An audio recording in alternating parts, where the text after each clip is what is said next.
तर पाहू शकता मित्रांनो, ही आपली KDM चंदा सोयाबीन आहे, जी की फट्टा पद्धत पेरलेली आहे.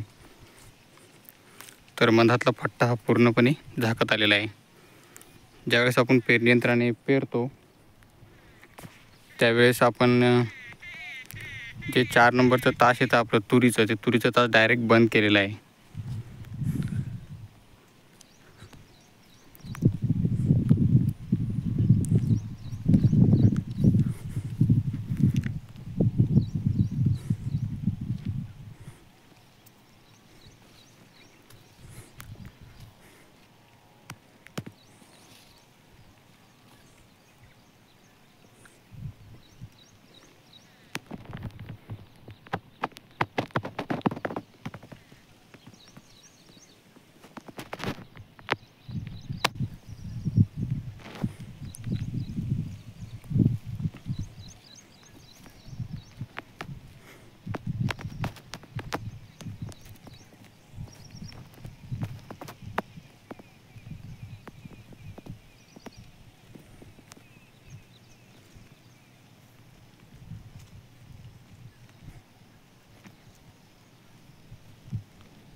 तर तुम्हाला KDM चंदा सोयाबीन ही आपण फट्टा पद्धत पेरली कशी काय वाटली कमेंटमध्ये नक्की सांगा. त्याचप्रमाणे तुम्हाला जर सोयाबीन चांगली वाटली असेल तर आपल्या व्हिडिओला एक लाईक नक्की करा.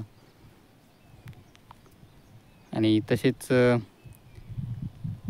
ही सोयाबीन जास्तीत जास्त शेतकरी मित्रांपर्यंत शेअर करा, म्हणजे त्यांनासुद्धा माहिती होऊन जाईल की फट्टा पद्धत सोयाबीन खूपच खास येते म्हणून.